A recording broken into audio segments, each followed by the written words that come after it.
দেশ এবং দেশের বাইরে থেকে যে যেখান থেকে দেখছেন সবাইকে জানাই শুভ বিকালের শুভেচ্ছা, সালাম ও শুভেচ্ছা। আমরা আজকে আছি মেহেরপুর জেলার গাংনী থানার রায়পুর ইউনিয়নের পরিগাছি বামুনদি গ্রামের মাঝামাঝি অবস্থান। মাঝামাঝি পরিগাছি শেষ, বামুনদির শুরু, বামুনদির শেষ, পরিগাছি শুরু, এমন একটি স্থান।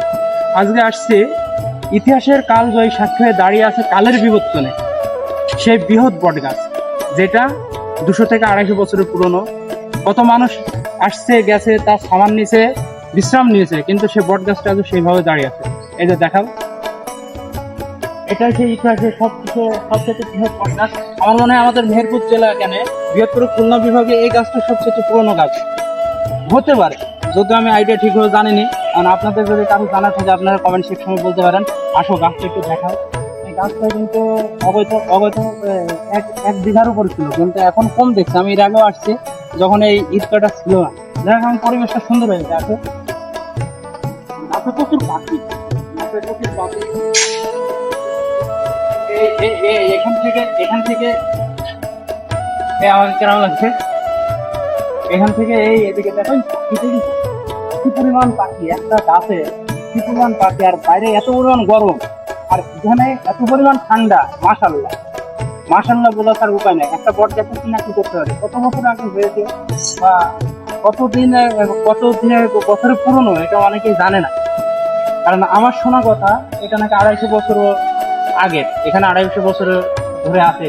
এবং আপনারা যদি গাংনী কোথাও উঁচা জায়গা থেকে বা একবারে ফাঁকা জায়গা থেকে দেখেন, যেমন ওই সাইড থেকে, জোরপুকুরের ওই সাইড থেকে যদি কোনো ফাঁকা জায়গা থেকে দেখেন, এই বট গাছের মাথা কিন্তু দেখা যায়। ওই যে ওই মাথাটা দেখাও, এদিকে আসো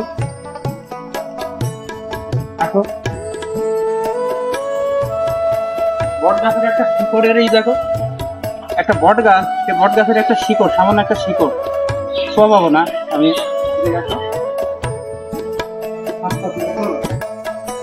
মাশাআল্লাহ, বট গাছের নিচে আজ থেকে বছর 2-3 আগে আসছি, দেখলাম যে পতিত করেছিল। পতিত এটি একটা জঙ্গল, কেমন একটা ভুতুরে পরিস্থিতি। কিন্তু স্প্রেটা করার পরে দেখ মাশাআল্লাহ সুন্দর লাগছে। কিন্তু এটার উপরে মানে সিগারেট খাই, দেখ সিগারেট শব্দ চলে, এটাই বোঝা গেল। এদিকে আসো,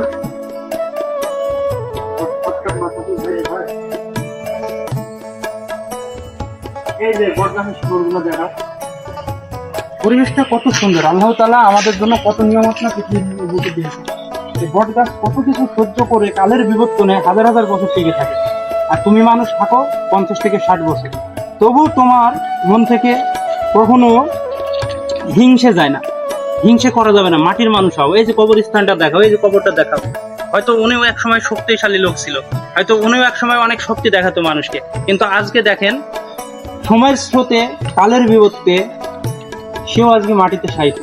তাই অহংকার রাখা যাবে না মনে। এই যেটা তোমাকে আরেকবার বললাম, আমি যে বললাম ওইটা হচ্ছে গুণ কবিতর বা হটিতে যাই বলো না কেন, এই যে ওইটার বিষটা আমি হাতে করে দেখাইলাম।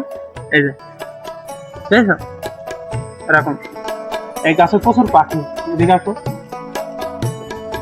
আর ভিডিওটা যে যেখান থেকে দেখেছেন একটু কমেন্টে জানায় না। এটা হচ্ছে যদি আপনারা আসতে চান গাংনী থেকে, যে কোনো মাধ্যমে যে কোনো ভাবে আসতে পারেন। এখন যোগাযোগ ব্যবস্থা ভালো, আগে যোগাযোগ ব্যবস্থা ভালো ছিল, এখন আসতে হবে। কেমন হচ্ছে দেখো, থমথম করে উপরে যায় আমি,